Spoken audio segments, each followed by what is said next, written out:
Dividendos importam?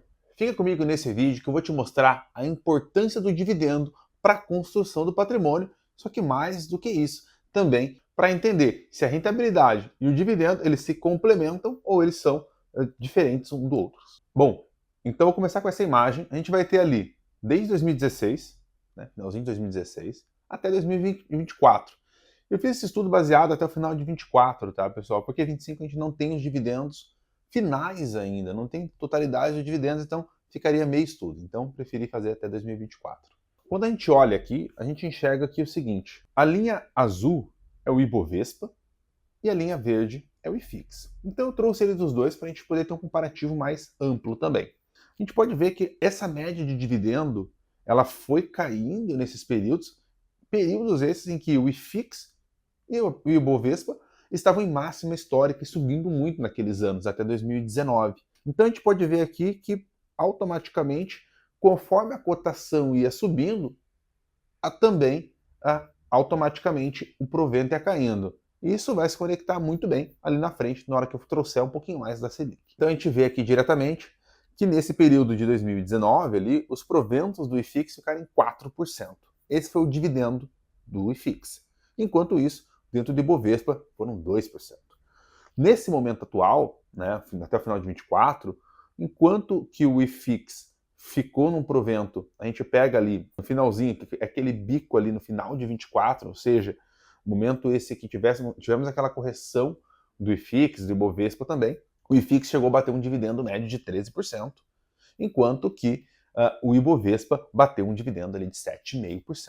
Quando a gente compara aqui e vai dar uma olhada nesse provento e olhando o market cap, né, o valor de mercado de cada um dos ativos, a gente olha o seguinte ponto, né? O Ibovespa ele tem um valor de mercado de 5 trilhões com um dividendo médio de 7,2.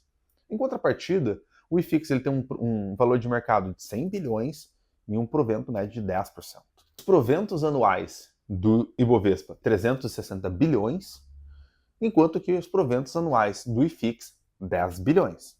Então, vamos compilar um pouco mais esses dados para que você entenda aonde eu quero chegar. Quando nós vamos aqui para o IFIX, a gente tem o seguinte número, tá, pessoal? Em 2019, o IFIX tinha um valor de mercado de 90 bilhões. E o dividendo médio, então, estava mais baixo, estava liberando seus 8%. Então, pagando um provento ali de 7,2 bi. Quando a gente vai para 2024, o valor de mercado do IFIX foi para 115 bi. Ou seja, teve uma alta, mas foi muito baixa ainda, né? Comparado a todos os outros ativos. Então, foi uma alta ali de 25% mais ou menos. Enquanto isso, o provento subiu 11,98. Então, o valor de mercado subiu, ao passo que também os dividendos subiram. Então, a gente tem um DY ali mais elevado. E os proventos em bilhões, ele praticamente dobrou. Saiu de 7,2 bi, indo para 13,8 bi. Então, tá vendo que o provento dobrou no período de 5, 6 anos? Isso é um ponto relevante demais para trazer para o IFIX. Então, mesmo num período no qual nós tivemos ali uma depreciação muito forte, muito relevante dos fundos de laje corporativa, dos fundos de logística, dos fundos de shopping, tiveram uma vacância muito grande, os proventos continuaram subindo.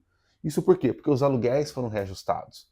E quando a gente vai para outra parte do IFIX, que 40% é fundo de papel, a gente vê que com o CDI mais elevado os fundos estão pagando mais e também, automaticamente, os fundos hoje eles vão ter os ativos de dívida, né, os IPCA+, dentro dos seus portfólios, com uma taxa mais elevada. Porque lá em 2019, eles tinham que comprar IPCA mais 3, IPCA mais 4.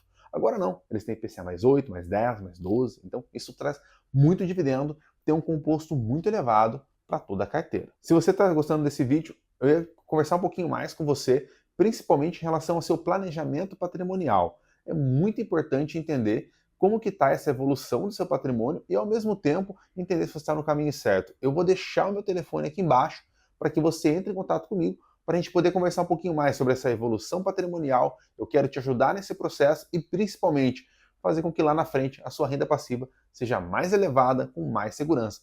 Me chama aqui pelo número e a gente bate um papo. Agora aqui, pessoal, dá uma olhada aqui. Aqui são os ativos, né? Que os fundos de papel vão comprar. Ele vai comprar um fundo, um ativo AAA, AA, A. Então, quanto mais qualidade ele vai ter, vai ser AAA. menos qualidade, A ou B ou sem rating. O que acontece basicamente é que a gente olha aqui em 2019, pode ver que ele estava abaixo de 1%, os três juntos. Então, se você comprasse um ativo com uma chance maior de ter um calote, era a mesma coisa que comprar um ativo com menor chance de ter calote.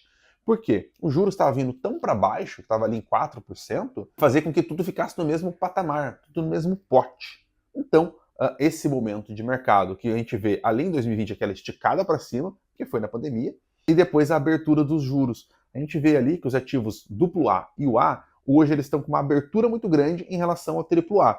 Então a gente vai pegar, por exemplo, alguns ativos da Eletrobras, da Petrobras, que são ativos AAA, as dívidas hoje elas estão mais perto da taxa livre de risco, que vai ser o CDI ou NTNB. Então, se você tem lá um título público sendo emitido a IPCA mais 7, esse ativo AAA ele consegue emitir a IPCA mais 7. Só que, ao mesmo tempo, os ativos A ou AA, na hora que eles querem emitir, eles vão ter que ter um pouquinho mais de gordura, IPCA mais 8, mais 9, mais 10. Por quê? Porque, basicamente, o mercado está demandando prêmio. E aí, o que acontece, basicamente, então? A gente tem, nesse momento agora de 2025, a gente tem, hoje, os fundos trabalhando com uma vacância baixa, alta alocação, então os fundos de tijolo, né, estão conseguindo remunerar muito bem o acionista. É claro que quando a gente compara com a Selic, a gente vai ver que tem uma diferença, mas de modo geral os fundos estão com vacância baixa, boa alocação, etc. Então, laje corporativa, fundos de logística e os fundos de shopping estão muito bem. E juntamente com isso, a gente vai ter os fundos de papéis com um CDI muito gordo, entregando um dividendo muito relevante, e ao mesmo tempo a gente vai ter também um IPCA mais 10, IPCA mais 11, como alguns fundos que eu já passei aqui dentro do canal. Então, esse IPCA mais 10 ele vai gerar ali uma inflação mais 5, mais 10%, então está falando de 15%. É muito provento que tem que distribuir. Então, basicamente, o que acontece, tá, pessoal? Vou mostrar essa outra imagem para que vocês entendam. A linha rosa é a linha da Selic, a linha azul é a linha do IFIX. Quando a gente pega e entende que essa linha rosa vem para baixo, ou seja, Selic caiu, o IFIX sobe. Se o IFIX hoje está ali nos seus patamares de 3.400 pontos e está entregando um dividendo médio de 13%, quando esse IFIX vai para 4.000 pontos, automaticamente a gente vai ter o quê? Um provento mais baixo. Por quê? Porque simplesmente as cotações foram para cima, então isso faz com que o provento fique mais baixo, porque quem está comprando agora está comprando mais caro. Então, assim, se você perguntar para mim, Jefferson, dividendo importa? Sim, dividendo importa, e muito. Por quê? Dividendo nada mais é do que um resultado bem feito. Dividendo é o lucro da operação. Então ele vai distribuir para você algo que deu lucratividade. Empresa sem lucro não distribui dividendo. Fundo sem lucro não distribui dividendo. Então isso é muito importante. A gente pega agora o patamar de dividendos que está tendo, o que acontece basicamente? Se a gente olha um horizonte um pouquinho mais alongado, 2028, 2029, e esses juros vindo para 10, imagina para um fundo que tem IPCA mais 10 na carteira, ele vai ter a inflação ali ainda, além da Selic líquida. Então, automaticamente, se o fundo vai entregar 15% de dividendo ao ano, 14% de dividendo ao ano, com a Selic em 10, automaticamente o fundo vai ter que subir. Por quê? Porque o mercado não vai deixar essa brecha no ativo que está recebendo muito provento sem risco. E na hora que ele vai embutir o risco, ele vai fazer o quê? Os preços se comprimem à taxa de juros, que é a Selic. Então, basicamente, tá, pessoal, o dividendo ele é nada mais é do que uma boa retribuição. Principalmente se você pega esses proventos e recompra os fundos. Se você faz essa recompra dos fundos, automaticamente você está conseguindo fazer o quê? Comprar mais cotas de ativos que estão entregando IPCA mais 10, mais 11, que está entregando CDI mais 3, que está entregando uma boa alocação dentro dos fundos de tijolo. E se você enxergar isso ao longo do tempo, essa recompra dos ativos, o seu provento tende a crescer também. Por quê?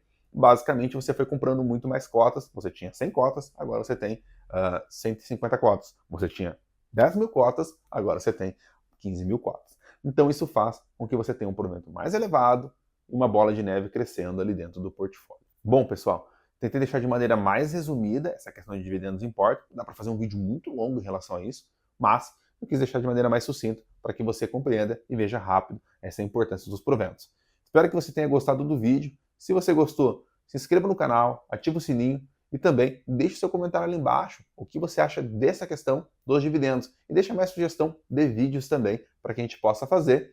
E não se esqueça de me chamar ali embaixo, tem meu contato, para entender um pouco mais sobre o seu portfólio. Eu tenho total certeza que eu vou te ajudar a ter um dividendo mais relevante olhando para curto, médio e longo prazo.